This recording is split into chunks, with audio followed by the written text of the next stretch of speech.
Hola familia, bueno pues aquí estamos de nuevo para dar un pasito más en este proceso tan tortuoso y tremendo de recuperación del sentido del mundo, ¿verdad? Por lo menos en este proceso tan complejo de despeje de las paradojas del conocimiento, que es por donde va más o menos este canal. Obviamente sigo con la promesa de crear dos canales, uno tal vez más para la política y otro para la ciencia, ¿no? Prácticamente para la filosofía, ¿no? Y su relación con la ciencia, obviamente, y con todo lo demás. Entonces eso ha quedado prometido. No lo he podido cumplir porque todavía estoy valorando hasta qué punto eso me sería factible o no, y también útil, ¿no? Pero lo cierto es que estoy abusando de ustedes porque hay mucha gente que no le interesan los temas digamos, de esto mismo que estamos hablando, problemas epistemológicos de la física cuántica, por ejemplo. Y yo lo estoy sometiendo a esa tortura. Otros que no le interesa la política y por supuesto, pues también se ven afectados, ¿no? Pero bueno, la promesa está hecha, algún día creo que podré cumplirla. Por ahora lo que necesito es que ustedes me ayuden, porque si el canal crece, pues yo pudiera hacer eso. Estoy esperando que el canal crezca más para poder dividirlo, ¿no? Y hacer otro canal y pueda, como dije ya, repartir, ¿no? las áreas de conocimiento mejor. Pero bueno, necesito que crezca el canal, obviamente, porque si no perdería, lo que sería en detrimento del canal si yo me apresuro y lo hago antes de tiempo, ¿no? Y en fin, pero esta vez me perdonan lo que le interesa a la política y el tema de, no sé, el tema de los temas políticos de los Estados Unidos, los temas cubanos también, que yo toco, suelo abordar de una forma no muy frecuente, pero lo hago también. Y en fin, vamos a continuar con este asunto de la mecánica cuántica hoy. Dando un pasito más, vamos a abordar el tema de la superposición, puesto que este tema está muy en boga debido a que el Premio Nobel de Física se entregó por los avances en el terreno del entrelazamiento cuántico, y está muy ligado al tema de la superposición cuántica. Yo les quería poner un granito de arena porque esto no es el objetivo del vídeo real que quiero hacer. Esto es como calentando los motores, ¿no? Y vamos a tocar este tema y más o menos así por arribita y dejarlo ahí planteado con algunas dudas que realmente van a servir para despejar el camino, ¿no? Por lo tanto, voy a partir con la idea. Miren allá lo que dice la pizarra. La superposición es un fenómeno virtual. Yo voy a arrancar con la idea de que la superposición cuántica es ilusoria. ¿Por qué ilusoria? Bueno, ilusoria si se piensa en términos corpusculares. Y el asunto es que la superposición no atañe al comportamiento corpuscular de una partícula elemental. Por lo tanto, lo primero que tenemos que ver aquí, para poder entender con claridad, desde que Einstein, Podolsky y Rosen se inventaron su artículo acerca de la completitud de la mecánica cuántica, señores, ¿qué entender por partícula? Eso es lo básico, porque cuando se habla de superposición y se habla de partículas, el físico no especifica qué está entendiendo por partícula elemental. Si usted entiende la partícula en términos corpusculares, pues muchas de estas cosas no serían ciertas, ¿verdad? Y esto lo que crea es mucha confusión. Entonces, para mis seguidores, yo les propongo, porque siempre lo he pensado así, porque además es cierto, lo pueden contratar en la literatura, solamente leer y buscar información. Ustedes saben que una partícula elemental es onda y es corpúsculo. Por lo tanto, cuando hablemos de partículas, tenemos que tener en mente este dualismo. O sea, la partícula, cuando se hable de partículas, por ejemplo, la partícula en dos lugares a la vez, no.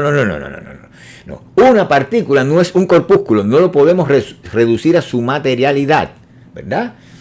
A algo que tenga masa, etcétera, etcétera. No, la partícula no es solamente eso, es también onda, y es onda corpúsculo. Eso sí lo es, la partícula tiene esa dualidad, las dos cosas, ¿verdad? ¿Qué podemos decir a la misma vez? Bueno, ya eso no es tan así. Cuando la partícula es onda, obviamente no es corpúsculo. Y cuando es corpúsculo no es onda. Pero esa dualidad intrínseca es lo que define una partícula elemental. Una partícula no quiere decir que no es ni onda ni es corpúsculo. Es onda y es corpúsculo. Entonces, eso es importante para entender el tema de la superposición. Porque, por ejemplo, en el caso de Einstein, él nos decía que la partícula debe estar localizada. Fíjense, desde que se hizo aquel famoso artículo de la paradoja EPR, ya vienen los problemas. Bueno, si hablamos, la partícula debe estar localizada. Esa era la forma que tenía, determinista de la visión de Einstein, la que opuso contra los fundadores de la mecánica cuántica, contra la interpretación de Copenhague. Y uno se pregunta, bueno, a ver, la partícula no tiene necesariamente que estar localizada, porque si usted me habla de corpúsculos, si usted ve no podemos estar así con esa visión clásica, cuasi clásica que tenía Einstein y todavía la arrastran muchos físicos. Si usted me exige que una partícula debe estar localizada con exactitud, pues yo le puedo decir, bueno, un corpúsculo pudiera estarlo, pero no una partícula, porque partícula es onda corpúsculo. No se olviden la naturaleza específica de los fenómenos cuánticos, no es lo mismo. No estamos hablando de bolitas, ¿verdad? No. Entonces, eso obviamente no puede estar, no puede tener localización exacta, ¿no? Como él quería, ¿no? Y por otra parte, los cuánticos de hoy, que no ya lo Niels Bohr o Heisenberg, etcétera, etcétera. No, los cuánticos de hoy son los que han. Recuerden que el entrelazamiento cuántico fue una consecuencia más de aquel artículo cuyo foco era la incompletitud de la mecánica cuántica y el tema de la realidad física. Entonces, eso que era como un derivado se convirtió hoy en el momento fundamental de aquella discusión, y nunca fue así. Entonces, estos físicos de hoy, ¿no? que le dan mucha más importancia al tema del entrelazamiento cuántico y al tema de la superposición, que, por ejemplo, para ellos, una partícula puede estar en dos lugares a la vez. Pero por partícula entienden un corpúsculo. Si es así, no. Claro, todo el mundo sabe, y ellos lo saben también, que la superposición está ligada al carácter ondulatorio de la partícula. Pero siguen manejando esto en términos en términos corpusculares, se lo siguen imaginando, ¿no? Entonces, ni una ni la otra, ¿no? O sea, ni Einstein, por cuanto para Einstein sí quería la localización exacta, hablando de partícula cuando debería hablar de corpúsculo, el comportamiento corpuscular de la partícula. Mientras que los físicos de hoy dicen que una partícula está en dos lugares a la misma vez, lo cual pudiera ser, obviamente, como onda, pero nunca como corpúsculo, ¿no? Entonces, hay que ver que hay que precisar cuando se diga, cuando se habla de superposición, por ejemplo, que se hable en términos corpusculares o en términos ondulatorios, ¿verdad? Entonces, la superposición, por ejemplo, se define como la habilidad de un sistema cuántico de estar en múltiples estados al mismo tiempo hasta tanto no es medido. Y aquí entra un aspecto muy importante, que es el problema de la medición en mecánica cuántica. Yo estoy pensando hacer un vídeo acerca del proceso de medición en mecánica cuántica, porque esto es fundamental. Esto es fundamental. El otro día vi un vídeo que hace el canal Close to the Truth de Kuhn, que le hizo una entrevista a la físico teórica alemana, a Sabine Hossenfelder. Y entonces él le preguntó, bueno, ¿es la medición un problema fundamental? ¿Es algo fundamental? Y entonces yo quiero dar mi opinión acerca de eso, porque no me satisfizo la respuesta que se dieron allí, ni la manera en que se trató el tema de la medición en ese vídeo, ¿no?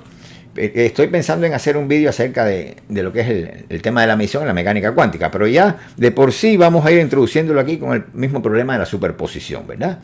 Entonces les decía que buscando una definición que pueden encontrar ustedes en el nivel más básico ahí en internet, la superposición es la habilidad de un sistema cuántico de estar en múltiples estados al mismo tiempo hasta tanto no es medido. Pero aquí, obviamente, la superposición se relaciona con el tema de la medición y debe ser así. ¿Por qué? porque el problema es que la medición, ustedes saben que colapsa la superposición en mecánica cuántica. El acto de medición colapsa esta superposición, o lo que es lo mismo, colapsa la virtualidad del sistema, que eso es importante. Desde mi punto de vista, o sea, se puede y se debe aclarar que cuando colapsa la superposición, lo que está sucediendo es que colapsa la virtualidad del sistema. Recuerden que para mí la realidad son configuraciones altovirtuales, ¿verdad? Entonces esa virtualidad colapsa, es lo que colapsa ahí, ¿no? Y me parece curioso que quisiera ya desde ahora dejarles saber a ustedes que, por ejemplo, si nosotros vamos para que se den cuenta en qué mundo viven estos fenómenos del entrelazamiento cuántico y todas estas maravillas o magia de la mecánica cuántica, que no hay ninguna, son cosas bien normales, pero cuando no lo entendemos, entonces nos creemos que todo eso es magia y misterio. Fíjense bien una cosa, olvídense de la mecánica cuántica, vámonos al mundo clásico, pero al clásico, al newtoniano, incluso al galileano, bien clásico, ¿verdad? Vamos a ver cómo nosotros medimos la velocidad en el mundo macroscópico. Aplicamos las reglas, estamos hablando de un mundo prerrelativista, ¿verdad? Porque Einstein se inventó su propia fórmula para medir la velocidad de la luz. Pero en el mundo macroscópico, mundo clásico macroscópico, se mide la velocidad de un cuerpo, una bala de cañón, lo que ustedes quieran, un proyectil, lo que sea. Y cuando eso se mide aplicando la regla clásica de la suma de las velocidades. ¿Qué cosa es la regla clásica de la suma de las velocidades, señores? Es una superposición de velocidades. Es el cuerpo clásico está en estado de superposición cuando esa regla se aplica. Y usted dice, bueno, si yo ahora, por ejemplo, voy en un portaavión, un barco bien grande que vaya a una velocidad tremenda. Y en ese barco tiene una pista de avión inmensa ese barco, y yo pongo una guagua, un bus que va corriendo en una dirección determinada por esa pista. Sobre el techo de la guagua, a su vez, yo monto otro sistema móvil, otra cosa que se mueva. Puede ser una patineta, un carrito que va por el techo de la guagua, un bus bien largo. En fin, y entonces encima de todo eso, pues monta un tipo con una pistola. El tipo dispara el proyectil, y entonces el hombre que está en un sistema rígido en tierra dice la velocidad del proyectil es tanto, y suma todos esos sistemas, ¿verdad? De adición a las velocidades de cada uno de esos sistemas, y la velocidad resultante del proyectil va a ser la descomposición de todo, o sea, la superposición de todas esas velocidades que se han sumado, ¿no? Con respecto a un sistema rígido, digamos, un sistema que en tierra, vamos a decir. Ahora, ¿qué pasa con esto? Lo que mide, vamos al plano experimental. Imagínense ahora usted que usted tiene un aparato, una pistola esa, como tienen los policías de tránsito para medir la velocidad de los carros. Que usted le aplica ese aparato a la velocidad del proyectil. Eso es la velocidad del proyectil, sin necesidad de que usted monte todos esos sistemas y los sume, porque ese proceso es absolutamente virtual. Eso es una descomposición. Lo que usted tiene, la velocidad de manera actual, es la velocidad del proyectil. Todo lo demás es una especie de reconstrucción que usted hace hacia atrás, ¿verdad? En el tiempo, y entonces usted suma todo eso, que no es más que el resultado de un cálculo que se desarrolla en un plano virtual. Pero cuando usted mide con ese aparato la velocidad del proyectil, usted se da cuenta que aquella superposición de velocidades colapsa. Entonces, ¿en qué sentido colapsa? Que usted está midiendo, por ejemplo, la velocidad del proyectil es una determinada, y usted puede no saber por qué. Pero si aplica los cálculos y experimenta y dice, no, es que esto estaba montado en un barco, que a su vez el barco tenía una guagua en movimiento que se iba moviendo en la misma dirección del proyectil, etcétera, etcétera, y al final yo sumo todo eso y la velocidad del proyectil me da tanto. Pero usted puede no saber nada de eso y medir la velocidad del proyectil y resulta que le va a dar la misma, ¿verdad? Y entonces, en ese sentido, se produce un colapso de la serie de esas velocidades superpuestas, que en definitiva tienen tiene un carácter virtual, no tiene carácter de actualidad. Es una realidad de conocimiento, como yo le llamo. Ahí tienen, por ejemplo, el tema de la superposición. En esa virtualidad de la superposición de los significados de la velocidad de ese proyectil, ahí no va a pasar nunca nada. En el sentido que si usted quiere que se cambien las cosas, que haya una influencia mágica, eso no va a pasar nada porque eso ocurre en el espacio de los conocimientos. Lo único que tiene carácter de actualidad es la velocidad actual de ese proyectil. Por lo tanto, podemos decir que la serie de velocidades de la regla clásica se reduce al valor de la velocidad observada. Exactamente lo mismo que le pasa a la función de onda en mecánica cuántica, que está en estado de superposición y colapsa ante el acto de medición. Si yo realmente voy a medir la bala de manera actual con un aparato, oiga, olvídense de todos esos sistemas que existen en el espacio de los conocimientos. Yo voy a medir la velocidad única de la bala, punto. La velocidad que estoy observando, lo demás es una especie de reconstrucción virtual que yo hago para llegar a la conclusión de que la bala tiene esa velocidad. Pero si tuviera la pistola en la mano, mira, la tiene y punto. Eso es una medición actual con un aparato. Y no es que colapse la serie de velocidades de la guagua más la velocidad del barco, no es que colapse, eso nunca le sucedió nada. A ver si me entienden, no pasó nada ahí. En el mundo actual no pasa absolutamente nada porque son órdenes de realidad distintos. Eso existe en el espacio de los conocimientos, pero no en el espacio actual de interacción real, vamos a decir real, no actual, con el aparato de medición y con el objeto, cuántico o no. A ver si me entienden. Entonces, ¿cuál es la novedad? ¿Cuál es la novedad de la función de onda en mecánica cuántica? No es que nosotros no hemos entendido las cosas de la física de primer momento. No lo hemos entendido bien. Aquí no hay ninguna magia, no hay nada raro, ¿verdad? Entonces, el hecho de que la medición colapsa la superposición de estados cuánticos o de velocidades de un proyectil en la física clásica es exactamente lo mismo. Allá también la va a colapsar. También la colapsa en la física clásica. Si nosotros nos damos cuenta que esa superposición de velocidades es algo que de naturaleza virtual que existe en el espacio de los conocimientos. Y obviamente va a colapsar, ese conocimiento que tenemos nosotros, va a colapsar ante el acto de medición actual, ¿no? De una velocidad actual. ¿Ok? Entonces, agregamos aquí que la superposición es un fenómeno virtual, claramente, de ahí que el entrelazamiento cuántico también lo sea. Existe de esa manera. Por eso es que, obviamente, la superposición colapsa ante una interacción actual con el aparato de medición.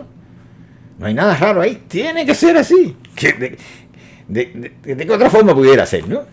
No sé si me explico en este punto. Para llevarle a ustedes que son cosas que existen, pero en el espacio de los conocimientos. Pero cuando nosotros creemos que esas cosas se van a dar de manera actual y nosotros confundimos algo que tiene existencia actual o por ejemplo, la propia partícula con el concepto de corpúsculo. Señor, el corpúsculo tiene masa, el corpúsculo, la masa solo aparece ante la interacción, ante colisiones. Eso es otra cosa diferente. Por lo tanto, no podemos utilizar el término partícula como si fueran corpúsculos. ¿Verdad? La partícula es onda y corpúsculo. En esa extraña lógica que tienen, esa dialéctica rara de que son las dos, la partícula es las dos cosas a la vez, pero la onda y el corpúsculo no se dan simultáneamente. Como también el espacio y el tiempo que he demostrado yo, que no se dan simultáneamente y que constituyen los momentos fundamentales del movimiento. Eso es lo que está en la base de todo. Si no entendemos que no existe el espacio y tiempo newtoniano, voten eso, que no existe el constructo abstracto del espacio-tiempo de Einstein, mucho menos, voten eso también, y que lo único real es el movimiento que se realiza a través de esos dos submomentos que son el espacio y el tiempo, que tienen que estar los dos, pero que no se dan simultáneamente. Eso es lo que está en lo verdaderamente fundamental, señores, el movimiento. Y sobre esa dialéctica es que ocurre todo lo demás.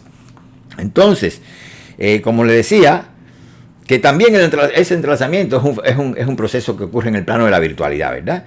Cuando se dice que una partícula puede estar en dos lugares a la vez, se pasa por alto, que nunca lo haría en tanto corpúsculo. Por lo tanto, no nos imaginemos que una partícula con masa, una cosa que tenga masa, que sea un corpúsculo, pueda estar en dos lugares a la misma vez, en dos lugares espaciales. Eso no es así.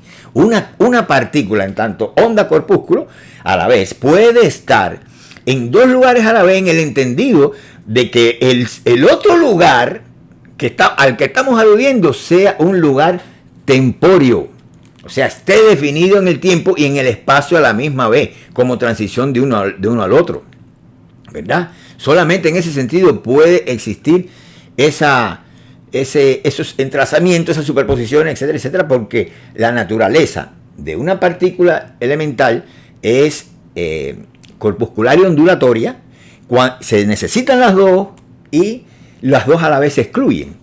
Entonces ella tiene que estar obviamente como partícula en un lugar y como onda, vamos a decir, y como onda está en el tiempo, y como partícula y como corpúsculo está en el espacio. Y ella tiene que estar en espacio y tiempo, porque esos son los lugares. Pero lugares como transición de uno a otro, ¿entienden? Como ese proceso de transición del espacio-tiempo y tiempo al espacio. Esa es la verdadera cinemática que puede explicar todos estos fenómenos, la verdadera concepción cinemática, y no los esquemas que tenemos, que si no nos los quitamos de la cabeza nunca vamos a entender qué es lo que está pasando aquí.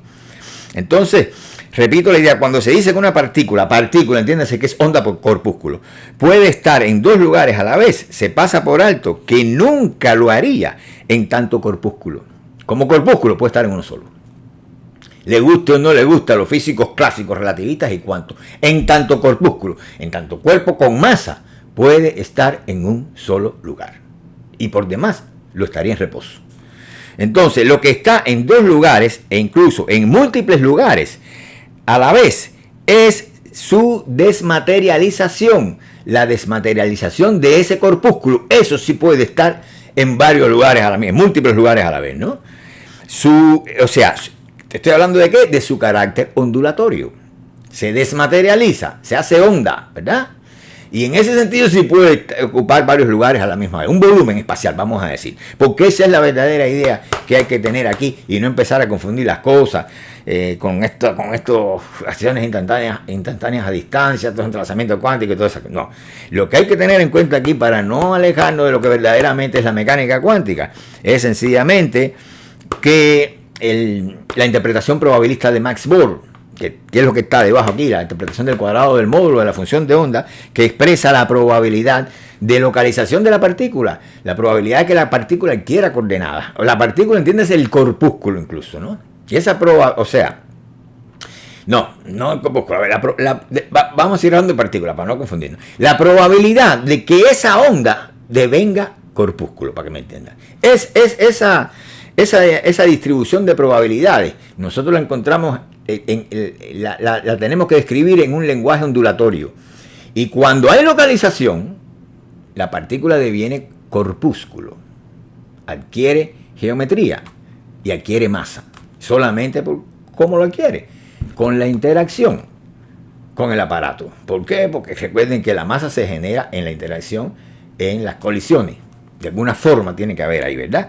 Entonces, cuando hablamos de onda de probabilidad, de coordenadas, de localización, de manifestación puntual. Eso es una onda de probabilidad en mecánica cuántica, no otra cosa. No se dejen confundir. Sigan como, el camino correcto desde el principio sin dejarse confundir. En la interacción con el aparato, lo que era onda entonces deviene corpúsculo. Ese es el meollo de toda esta cosa. Aquí no hay ningún misterio. ¿Qué les parece? Entonces, vamos a poner la superposición cuántica donde ella le toca, en el plano de la virtualidad. Y vamos a ver cómo esa virtualidad deviene una cosa, vamos a decir, actual, cuando nosotros interactuamos con ella y se intenta medir por la forma que sea. De cualquier manera, con observador o sin él, va a haber una interacción. Y es en esa interacción donde lo que era onda deviene corpúsculo, donde lo que era virtual deviene un proceso actual. Aquí los dejo. Pónganme los comentarios ahí y esperemos que esto arroje un poquito de luz a este fenómeno casi cinematográfico, ¿no? El cinematográfico quiere decir cosas de cine y de película, eso, el entrelazamiento cuántico.